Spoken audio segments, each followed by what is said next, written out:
जैसे general store पे सामान मिलता है वैसे दवाई यहाँ ड्रग्स मिलते हैं। पुलिस को मालूम नहीं होगा पर गांव वाले तो सब जानते हैं ना। पुलिस में भी ड्रग्स फैली है ना, अखबारों में आया। पुलिस के भी कई लोग आदी हो गए। खाली एडल्ट्स का सवाल नहीं है, ड्रग्स स्कूलों में घुस गई। कुछ बच्चे तो यहाँ तक इतने एडिक्ट हो जाते हैं कि घर में चोरी करने लग जाते। ऐसी भी शिकायतें आ रही हैं, एक नहीं कई शिकायतें काफ़ी पकड़ी जा रही है। पर पकड़ी जा रही है मतलब उससे कई गुना नहीं भी पकड़ी जा रही है जो नहीं तो स्कूलों में कैसे पहुंचती है, गांव में कैसे पहुंचती है। खाली एडल्ट्स का सवाल नहीं है, ड्रग्स स्कूलों में घुस गई। बच्चे एडिक्ट हो रहे हैं। पेरेंट्स अपने को ऐसा समझते हैं, ऐसा है महसूस कर रहे हैं। कुछ बच्चे तो यहाँ तक इतने एडिक्ट हो जाते हैं कि घर में चोरी करने लग जाते। ऐसी भी शिकायतें आ रही हैं, एक नहीं कई शिकायतें। माफिया गैंग के चंगुल में फंस जाते हैं, माफिया हावी हुए हैं।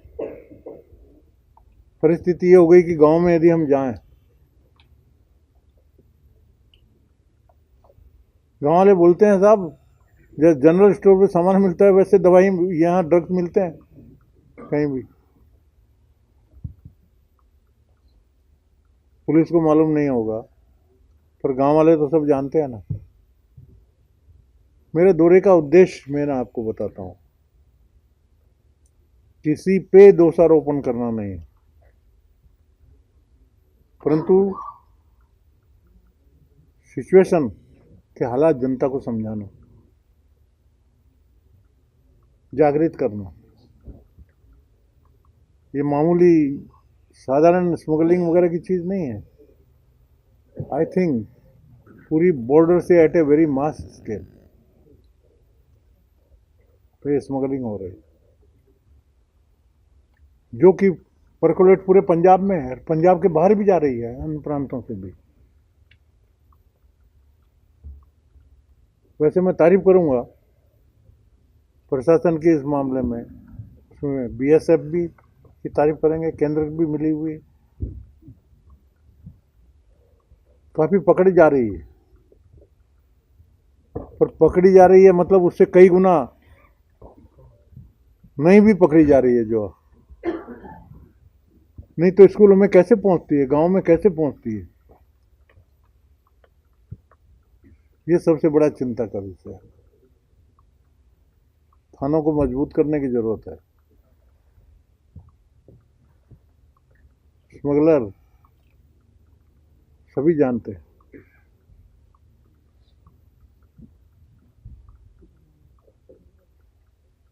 पुलिस में भी ड्रग्स फैली है ना, अखबारों में आया।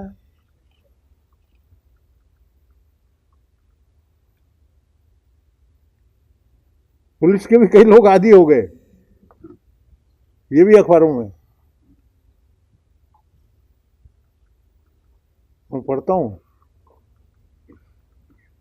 उसके लिए भी धन्यवाद है पत्रकारिता जगत का कि वो सजग है, सही चीज पहुंचा रहे हैं लोगों के पास। ये चिंतित होकर हम आए हैं, एफर्ट्स और करने की जरूरत है। मेन चीज ये आप समझिए कि छोटी मोटी बात नहीं है, छोटा मोटा स्मगलिंग के रैकेट नहीं है। ये एक तरह से पाकिस्तान हमारे से परोक्ष रूप से लड़ाई छेड़ दी है, ऐसा समझिए। सीधा तो लड़ नहीं सकता, हिम्मत है नहीं। स्मगलिंग के माध्यम से, ड्रोन के माध्यम से काफ़ी भेजना, यहाँ के तैयार करना। हमने प्रशासन को कहा है, इसका रास्ता यह है कि बॉर्डर के लोग जागृत हों। सुरक्षा समितियां बनाने का जब मैं पहली मीटिंग में मैंने कहा था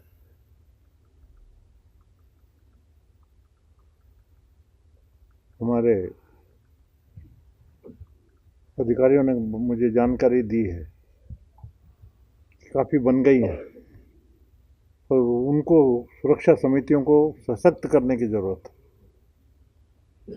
और ये खाली अधिकारियों के बूते से कुछ नहीं होगा, जागृति पैदा हो।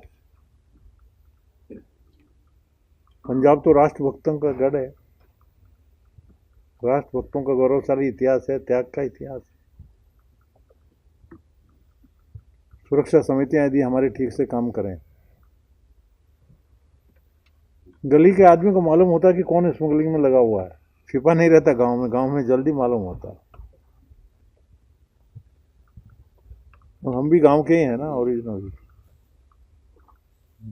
गांव में छिपा नहीं रह सकता। राज्यपाल महोदय, हम लोग सवाल करेंगे पुलिस का तो मेन जागृति हो, और उसके लिए मेरी आपसे अपील है, पत्रकार जगत का बहुत कुछ कर सकता है। महोदय, आपके 5 दौरे हुए बॉर्डर डिस्ट्रिक्ट में हैं?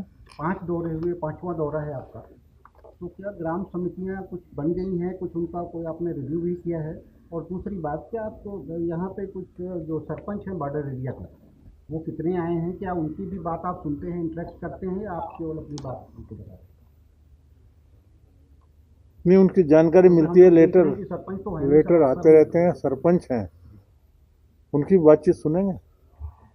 सुनना प्रोग्राम तो सरपंचों से आया है, मैं मिलूंगा ना, मैं मिल के ही जाऊंगा, बिना मिले नहीं जा सकता। गवर्नर साहब, ग्राम समितियों की क्या पोजीशन है, जो आप ग्राम समितियों को जोर दे रहे हैं, और 5वां दौरा भी हो चुका है, क्या ग्राम समितियों को रिव्यू आपने किया है? वो बन मुझे इन्फॉर्मेशन तो है, काफ़ी बनी है, कुछ बाकी हैं, वो बन जाएंगी। ये सब है डिफेंस कमेटी सिर्फ बॉर्डर के 12 के अगेंस्ट हमने सिर्फ 44 गाँव में बना दी, सिर्फ 12 गाँव में से बॉर्डर के, तो हमने 5 किलोमीटर पीछे तक 44 गाँव की बना दी है। पठानकोट का जहाँ तक सवाल है, उसकी रिपोर्ट तो दे रहे हैं डीसी साहब। सब दूसरा बॉर्डर में 12 गांव लगे हुए हैं, पर समितियां 44 गांव में बना दी, मतलब उनके बाजू की भी बनी हुई। गवर्नर साहब, आपके दौरे को हम पॉलिटिकल मोटिवेटेड दौरा क्यों ना देखें, क्योंकि आप ड्रग्स के इशू को लेकर के कोई भी मौका नहीं छोड़ रहे हैं पंजाब सरकार की गर्दन पकड़ने का। ड्रग्स के बारे में बोलना, हमारी जनसंख्या और बर्बाद हो रही है, आने वाली पीढ़ी बर्बाद हो रही है, पॉलिटिकल कैसे हो सकता है? कैसे हो सकता है? आप मेरे को एक्सप्लेन करिए। क्योंकि सेंटर की भाषा भी हो सकती है ना, कि पंजाब सरकार की गर्दन पकड़ने का कोई भी मौका जो है वो सेंटर द्वारा ना छोड़ा जाए। हमारी पुलिस फोर्स, हमारी बाकी फोर्सेस या बाकी प्रशासन या पंजाब सरकार, इसको पकड़ने का आपने इन 5 दौरों में कोई भी मौका नहीं छोड़ा है। ये एक छोटा सा सवाल है सर। आपकी गलतफहमी हो रही है हमारे बारे में। फिर सवाल ये गलतफहमी मन से निकाल दीजिए, गवर्नर पॉलिटिकल नहीं है। सर, आप कह रहे हैं किसी पर दोषारोपण नहीं कर रहे हो आप, लेकिन जो दिल्ली के मुख्यमंत्री हैं वो सीधे तौर पर बोल रहे हैं कि पंजाब के गवर्नर जो है वो गवर्नमेंट को काम नहीं करने दे रहे हैं, अपने जो है वो बीच में कोई ना कोई चिंता डाल देते हैं। कौन सा काम नहीं करने दिया, ये एक बता दो मेरे को। सर, लुधियाना वाला जो इशू था, आपको बता देते हैं सर, जो बीसी लुधियाना वाला इशू था, उसमें भी आपकी सरकार के साथ ठनी रही है, और भी ऐसे कई एग्जांपल्स हैं जिसमें मुख्यमंत्री एक चीज समझिए, जो है वो उनकी एक वर्ड में आपकी बात का जवाब देता हूँ, असेंबली की मीटिंग बुलाते हैं, एक वर्ड में आपकी सबकी बात का जवाब देता हूँ। मैं governor, as per the constitution, executive head of the state है कि नहीं? गवर्नर ने पहले शपथ ली है संविधान की, संविधान की रक्षा करने की गवर्नर की जिम्मेदारी है। कॉन्स्टिट्यूशनल हेड है। कॉन्स्टिट्यूशन के हिसाब से यदि कोई काम नहीं होता है तो ये सरकार को बताना कि आप गलत कर रहे हो, कॉन्स्टिट्यूशन के हिसाब से करिए। क्या ये गलत है? ये राजनीति है क्या? ऐसा मत करिए, मेरे को जवाब दीजिए कि ये कॉन्स्टिट्यूशन के हिसाब खिलाफ में मैंने कुछ बोला है जो कॉन्स्टिट्यूशन में नहीं है। ऐसी बात मैंने सरकार को बोली है, एक भी उदाहरण दे दीजिए। I am matured enough. मैं आपकी जानकारी के लिए आसमान से नहीं टपका हूँ, मैं ग्रास रूट से हूँ।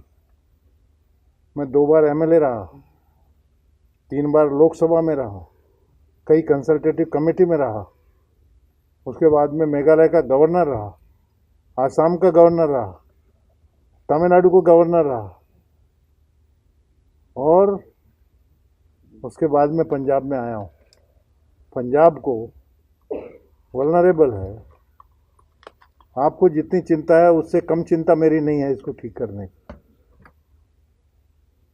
सर तो मेरे को कोई भी कॉलम में आपका लिखना है, आपकी स्वतंत्रता है, परंतु मैं चैलेंज करता हूँ, गवर्नर ने कॉन्स्टिट्यूशन के अलावा उस चाकोरी के बाहर में मैंने एक भी हस्तक्षेप किया हो या एक भी वर्ड बोला हो तो आप मेरे को बता दीजिए। आप मैं पूछ रहा हूँ, कोई भी बोले चलिए अभी भी, क्योंकि यूजीसी के हिसाब से वाइस चांसलर अपॉइंट होना चाहिए। हमने यही कहा कि यूजीसी के हिसाब से आपने वाइस चांसलर अपॉइंट नहीं किया है, और यूजीसी के हिसाब से करना चाहिए। यदि इसके बारे में 3 सुप्रीम कोर्ट के 3 जजमेंट हो चुके हैं, सुप्रीम कोर्ट के बेंच के, सुप्रीम कोर्ट से तो बड़ा नहीं है, वो जजमेंट तो मानना चाहिए ना। तो यदि नहीं बोला तो गवर्नर नहीं बोलेगा तो कौन बोलेगा? आप इसका जवाब दो मेरे को प्लीज, डायरेक्ट बात करिए। तो फिर पंजाब सरकार के साथ नहीं, लगी मैं क्यों सरकार रही है नहीं, फिर मेरी आपकी? बात का जवाब दीजिए। फिर पंजाब सरकार के साथ आपकी फिर लगी क्यों रही है, फिर हटवाया क्यों? अब नहीं ये आपने उन चीजों मेरी को, कहाँ लगी है? जो चीजें यदि मैंने कॉन्स्टिट्यूशन ये के बोला साथ है तो ठीक नहीं थी, फिर उनको हटवाया क्यों नहीं है? मेरे को, मैंने यदि सही चीज बोली है तो उनकी ड्यूटी हो जाती है कि उसको करेक्ट करना चाहिए। यूजीसी के नॉर्म्स है कि भाई इतने लोग रहेंगे, ये मेंबर रहेंगे, ये सिलेक्शन कमेटी रहेगी, ये वाइस चांसलर का सिलेक्शन करेगी, 3 नाम गवर्नर के पास जाएंगे, फिर गवर्नर उसमें से यदि उसमें दिया हुआ है, ऐसे ही आप सेलेक्ट करके एक नाम भेज दोगे कि हमने इसको सेलेक्ट कर दिया, तो गवर्नर उतना डमी नहीं है। सर पठानकोट डिस्ट्रिक्ट है जो बॉर्डर है, इसके ऊपर आपने जोर दिया भी जो ड्रग्स को रोकना है, बॉर्डर को सिक्योर करना है, साथ ही JNK लगता है, और इसमें फिर भी ड्रोन्स एक्टिविटी बढ़ रही हैं, और इसके लिए लेटेस्ट टेक्नोलॉजी की ज़रूरत है। BSF को, आर्मी को और पुलिस को कोऑर्डिनेशन की ज़रूरत है। लेटेस्ट टेक्नोलॉजी तो सेंटर से ही आ सकती है ना। आपका 5वां दौरा है, अभी तक लेटेस्ट टेक्नोलॉजी जैसे जैमर है या इनको मोबाइल्स को हैक करना है, ऐसी टेक्नोलॉजी की ज़रूरत है यहाँ। टेक्नोलॉजी में पूरा रिसर्च हो रहा है, जी DRDO में भी काफ़ी प्रगति हुई है, और मेरे ख्याल से कुछ जल्दी इसका तो हल निकलेगा ही। पर इन द मीन टाइम हम हाथ पे हाथ धरे तो नहीं बैठे रह सकते ना। तो मैं कह रहा हूँ, अभी साथ में हमारे चीफ सेक्रेटरी साहब भी हैं, DGP साहब भी हैं, मतलब कुछ न कुछ करना है। बल्कि मैं तो 2 कदम आगे जाता हूँ। मेरे को केंद्र की सवाल नहीं, साइड का सवाल नहीं, केंद्र की भी जिम्मेदारी है। यदि ऐसी सिचुएशन आती है जहाँ पर इतना बड़ा पाकिस्तान परोक्ष रूप से जब हमला कर रहा है, पाकिस्तान की सह के बिना तो हो नहीं सकता, गवर्नमेंट तो कर रहा है, तो उसमें यदि पंजाब सरकार कुछ कम पड़ रही है, ओपनली बोले ना, मांगे केंद्र के पास। चीफ मिनिस्टर का बातचीत सबसे है, हमारे चीफ मिनिस्टर की होम मिनिस्टर से भी बातचीत है, प्राइम मिनिस्टर से भी बातचीत है, मिलते हैं। यदि है तो करें, बॉर्डर को और मजबूत करने के लिए। लेकिन सर ये जो स्थिति, आप देखिए, ये काम में आने का मतलब है एक तो फीडबैक लेना, एक जानकारी हासिल करना। पेपर में पढ़ता ही हूँ, सेक्रेटरी से आके DCP साहब से भी मैं रिपोर्ट ले रहा हूँ, SSP साहब से भी मेरी बातचीत हो रही है, report I am getting the spot पे आके रिपोर्ट ले रहा हूँ। परंतु मेरी आपसे अपील है, प्रेस कॉन्फ्रेंस लेने की मेरे को ज़रूरत नहीं है, पब्लिसिटी के लिए नहीं ले रहा हूँ क्योंकि IMM कम होता है तभी लग रहा है ना इन लोगों को। मैं साहब का सवाल ठीक है कि सरपंचों से अगर आपका इंटरेक्शन नहीं हुआ है तो ये रिपोर्ट्स फिर आपके पास कहाँ से आ जाती हैं कि बच्चों में ड्रग्स स्कूलों में जा रहा है? हैं, मैं कम से कम जब राजभवन में रहता हूँ तो दौरे भी करता हूँ, लोगों से मिलता हूँ। कोई कार्यक्रम के बहाने लुधियाना गया, जालंधर गया, पठानकोट गया, कहीं भी जहाँ जाता हूँ लोगों से कार्यक्रम भी मिलता हूँ, कार्यक्रम के बहाने लोगों को मिलते हैं, चाय वगैरह भी मिलते हैं। तो सब दूसरा, I am from the education field, पत्रकार भी हूँ, आज से नहीं, 78 से पेपर शुरू किया। कितने साल हो गए? 78 से 22 साल तो वो हो गए। 22 साल के बाद में 22 साल ये हो गए। 44 साल में गवर्नर 6 साल के छोड़ दो, 38 साल में पत्रकारिता ही की है ना। पत्रकारिता हैं, आपको ग्रूम किया है। बहुत पुरानी पत्रकारिता मैंने कम से कम इतना ग्रूम किया है नागपुर में। मैं बहुत चेंज हो गई जर्नलिज्म से। जनरेशन है ना, आप तो हमारे ग्रैंड चिल्ड्रन के एज के लोग हैं, ये ग्रैंड चिल्ड्रन। सर, ये जो स्थिति है मौजूदा इस यहाँ तक पहुँचने में, क्योंकि जब अकाली भाजपा की सरकार थी तब भी ये नशे की जो रिपोर्टिंग है वो होती थी, लेकिन हमेशा उनकी तरफ से कहा गया कि पंजाब को बदनाम करने के लिए कोशिशें हो रही हैं, इसलिए ये नशे का जो बार बार है उठाया जाता है मुद्दा। लेकिन आज स्थिति ये हो रही है कि सरकार भी बोल रही है, आप भी मैं खुद मान रहे हैं पंजाब ये को चीज़। सिरमौर बनाना चाहता हूँ देश का। जी, राहुल लेकिन गांधी क्या आपको ज्यादा लगता है ये कि ये मेरा उद्देश्य है। जो डिनाइल मोड राहुल था, गांधी ये ज्यादा कहते हैं कि पंजाब नशेड़ी है, पंजाब नशे में डूबा हुआ है। लेकिन वो कहे उनकी मुंह बंद हो, इसीलिए ये काम अपने करना ना, टोटल बंद करना ना नशे का जी। प्रयत्न करेंगे तो होगा ना, जिससे कि वो बोले ही नहीं। वो स्टेज पे लाना है अपने को पंजाब को। ऑनेबल अभी बोलने दो, वी डोंट माइंड।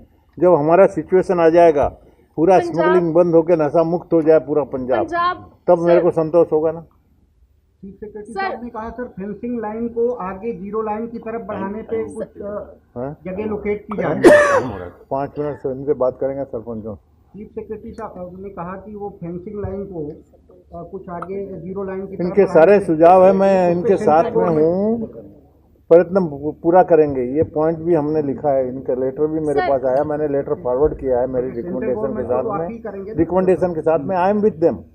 इस मामले में कोई दो मत नहीं है।